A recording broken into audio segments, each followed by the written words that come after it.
Hello and welcome to RNA TV. This is the evening news bulletin. First of all, starting with international news.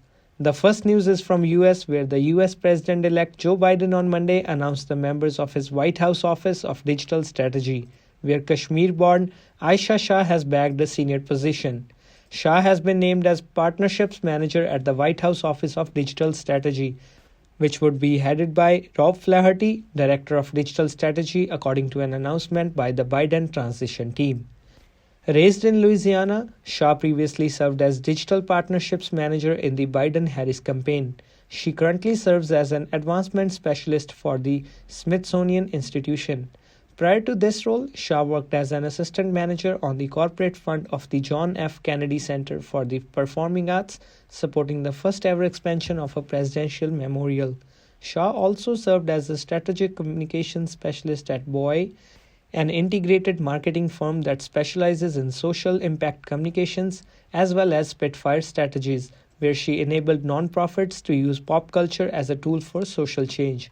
Among other members of the White House Office of Digital Strategy are Brandon Cohen, Platform Manager, Maha Gandor, Digital Partnerships Manager, Jonathan Habert, Video Director, Jamie Lopez, Director of Platforms, Karhana Magwood, Creative Director, Abe Pitzer, Designer, Olivia Reisner, Traveling Content Director, Rebecca Rinkovich, Deputy Director of Digital Strategy, Christian Tom, Deputy Director of Digital Strategy, and Cameron Trimble, Director of Digital Engagement. Biden said that this team of diverse experts has a wide range of experience in digital strategy and will help connect the White House to the American people in new and innovative ways. They bring a shared commitment to building our nation back better, and I'm thrilled to have them on our team. Moving on to the next news. The next news is from Russia, where on Monday Russia said its coronavirus death toll was more than 3 times higher than it had previously reported, making it the country with the third highest number of fatalities. For months, President Vladimir Putin has boasted about Russia's low fatality rate from the virus, saying earlier this month that it had done a better job at managing the pandemic than Western countries. But since early in the pandemic, some Russian experts have said the government was playing down the country's outbreak. On Monday, Russian officials admitted that was true.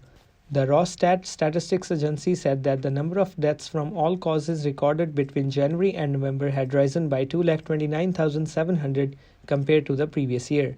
More than 81% of this increase in mortality over this period is due to COVID, said Deputy Prime Minister Tatiana Golikova, meaning that over 186,000 Russians have died from COVID-19. Russian health officials have registered more than 3 million infections since the start of the pandemic, putting the country's caseload at 4th highest in the world. But they have only reported 55,265 deaths, a much lower rate than any other badly hit countries.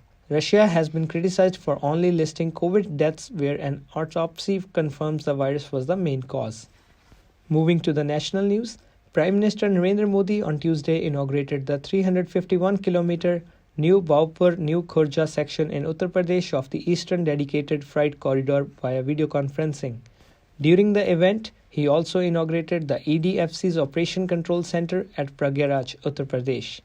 While counting the innumerable benefits of the dedicated freight corridors, PM Modi attacked the opposition and said that the lack of investment in developing the infrastructure of the railways shows how the previous government before us used to work. While comparing, he said that the plan to develop the dedicated freight corridors have been on paper since 2006, but the work started after 2014. 0 kilometers of the corridor was constructed in 8 years, while in the last 6 to 7 years we have built 1100 kilometers. The Eastern Dedicated Freight Corridor is a 1875-kilometer stretch that connects Punjab's Ludhiana to Dankuni in West Bengal. The project is aimed at decongesting the railway lines and to make the transportation of goods smoother without any delays.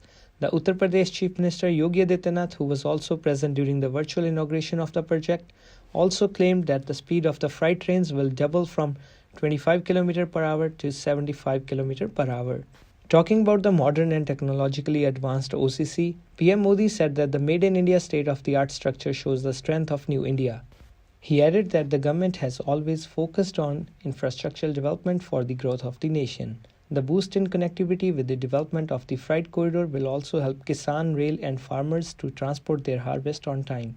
The OCC, which will be the command center for the entire route, is said to be one of the largest control centers in the world. Apart from EDFC, the Western Dedicated Freight Corridor is also being developed. The 1506-kilometer stretch will connect Mumbai to Uttar Pradesh, Dadri. Moving on to the next news is related with farmers' agitation happening at the Delhi borders. Over 1,500 mobile phone towers in Punjab have been allegedly been vandalized, disrupting telecom connectivity in Punjab. A government spokesperson said, adding that 146 towers have been impacted since Monday due to power supply disruption, while the remaining have been physically damaged. He said that some of the farmers protesting against the 3 farm laws enacted in September to liberalize the sector allegedly vandalized and disrupted power supply to 1,561 mobile phone towers in the state. So far, 433 towers have been repaired. The state has 213,006 mobile towers spread across 22 districts. Chief Minister Captain Amrinder Singh warned against vandalization of the towers and directed strict action against those involved in it. Singh said he will not tolerate the destruction of any private or public property in Punjab and let the state plunge into anarchy. He added nobody can be allowed to take the law into their hands. He also said that his government has not objected to or stopped peaceful protest in the state against the laws. He underlined damage to property and inconvenience to the citizens cannot be tolerated. Moving on to the sports news, the Sports Ministry has released guidelines for resumption of competition in the country, paving the way for federations to organize domestic and international meets after nearly a year due to the pandemic. National sports federations have waited to get the go-ahead from the government to organize domestic meets, which will be vital for athletes starved of competition in the build-up to the Olympics. The pandemic wiped out the season, and many top athletes will be using the domestic competitions to test their preparedness for the Tokyo qualifiers that will start from early 2021.